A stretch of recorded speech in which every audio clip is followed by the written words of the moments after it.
Hi hello నమస్తే అండి. అందరు బాగున్నారా? నేను కూడా చాలా చాలా బాగున్నానండి. పెసరట్లు వండుకుందామని చాలా రోజుల నుంచి అనుకుంటున్నామండి మేము. అయితే పెసలు నానబెట్టానండి.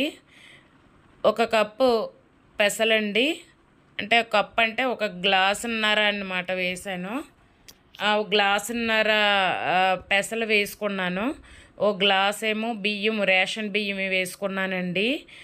ఒక అరకప్పు మినప్పప్పు వేసుకొని 8 గంటల ముందు నానబెట్టుకున్నానండి. 8 అవర్స్ ముందన్నమాట. ఇలా అనమాట. ఈ నానిన పెసలు, బియ్యం, మినప్పప్పు కలిపి మిక్సీ పట్టుకోవాలండి. చాలామంది ఇందులోనే ఈ పిండిలోనే అల్లం, పచ్చిమిర్చి, జీలకర్ర అవన్నీ వేసుకుంటారండి. కానీ నాకు అందులో వేయడం నాకు అసలు ఇష్టం ఉండదండి. నాకు అదే పెసరట్లు వేసుకునేటప్పుడే నేను పైన ఉల్లిపాయ ముక్కలు, అల్లం ముక్కలు, పచ్చిమిర్చి, జీలకర్ర వేసుకుంటానండి. నాకు అలాగ ఇష్టం అన్నమాట. ఇందులో వేసుకోనండి, టేస్ట్ అయితే ఉంటుందండి, కానీ నాకు అలా ఇష్టం అన్నమాట. ఇగోండి, ఇలాగా ఈ పిండిని ఒక గిన్నెలోకి తీసుకోవాలండి. తీసుకొని మళ్ళీ ఇంకా కొంచెం ఉన్నాయన్నమాట. అవి కూడా రెండోసారి కూడా మిక్సీ పట్టుకోవాలన్నమాట.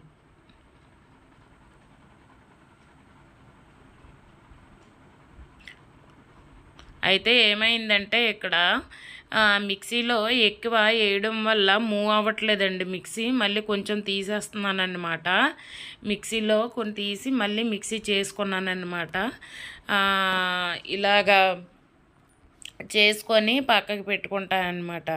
ఇంకా ఫ్రిడ్జ్లో పెట్టేసుకుంటానండి మార్నింగ్కి అనమాట. ఈ టిఫిన్ అనమాట చాలా బాగుంటుందండి. అండ్ తర్వాత మనకి ఈరోజు ఎండలు ఎంత ఎక్కువగా ఉన్నాయండి. మొన్న ఎండాకాలంలో వర్షాలు అయితే బాగా పడినాయి కదా. ఇప్పుడు ఏమొచ్చి వర్షాకాలంలో ఏమొచ్చి ఎండలు ఎక్కువ వస్తున్నాయండి. ఇవి అయితే తట్టుకోలేకపోతున్నామండి. చిన్నపిల్లలు లాంటి వాళ్ళు అయితే చాలా దాహం అని వాటర్ కూడా అడగలేరు కదండి. అందుకు వాళ్ళకి ఏం చేస్తారంటే చిన్న చిట్కా అనమాట. చిట్కా అంటే నేను నా పిల్లలకి ఇలాగే ఇస్తూ ఉండేదాన్ని చిన్నప్పుడు. వెండి ద్రాక్ష అన్నీ నానబెట్టి మెత్తగా ఇలా పిసికేస్తే జ్యూస్ లాగా వాటర్ కింద వస్తుందండి. కొంచెం వాటర్ వేసి కొంచెం పల్చగా స్పూన్తో ఆరారుగా పడతా ఉండాలండి. వాళ్ళకి పడితే నోరు దాహం అనేది ఉండదండి పిల్లలకి. పాపం వాళ్ళు అడగలేరు కదా మంచినీళ్ళు. ఇలాగ ఇస్తూ ఉండాలండి. నేనైతే ఈరోజు ఎన్ని మంచినీళ్ళు తాగానంటే ఈ ఎండకి ఉండలేకపోయానండి. అస్సలు అన్నం తక్కువ తిన్నాను, మంచినీళ్ళు ఎక్కువ తాగానండి. నేను మామూలుగా మంచినీళ్ళు ఎక్కువ తాగుతానండి. ఇంకా ఈరోజైతే చాలా ఎక్కువ తాగానండి. అసలు ఉండలేకపోతున్నాం. మనము కూడా మజ్జిగ, సబ్జా, నిమ్మరసం అనేది తాగాలండి. ఒంటికి చలవ చేసి హెల్తీగా ఉంటామన్నమాట. అయితే కొంచెం మటను మిగిలిపోయిందండి. ఇంకా రేపు సోమవారం కదా, వీరభద్రులు పూజ చేసుకుంటామండి మేము. అందుకే ఇంక ఇంట్లో ఉండకూడదండి. నీసి ఏం చేశానంటే కుక్కలకని ఇలాగ అన్నం కొంచెం కలుపుతున్నాను. రండి పెడదాం కుక్కలకి. అయితే ఇగోండి, చాలా కుక్కలు ఉండాలి కానీ ఒకటే వచ్చింది. ఈ ఒక్క కుక్కే ఉందండి. కానీ అండి, మనుషుల కన్నా ఇలా జంతువులకి పెట్టడమే మంచిదండి. ఈ కాలంలో మనుషులకు పెట్టినా కూడా మన దగ్గర తింటారండి, పక్కకి వెళ్ళి మన కోసం చెప్తూ ఉంటారన్నమాట. నేను అసలు మనుషుల్ని నమ్మడం కూడా నాకు అంతగా నచ్చట్లేదండి ఈ మధ్య.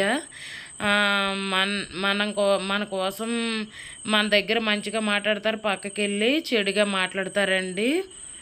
నాకైతే కుక్కలకి పెట్టడమే మంచిదని నేను అనుకుంటానండి. నిజంగా ఇవి చాలా మంచివండి. నోరు లేని జంతువులు కదా, మన దగ్గర తింటాయండి. నాకైతే ఈ కుక్కలు కాపలా ఉంటాయండి. గేట్ తీసి ఇలా బయటకు వచ్చాను అని అంటే దగ్గర నేను బయట ఉంటా అంతసేపు నా పక్కనే ఉంటాయండి. నా ఛానల్ మీకు నచ్చినట్టయితే సబ్స్క్రైబ్ చేసుకోండి, లైక్ చేయండి. Thank you for watching.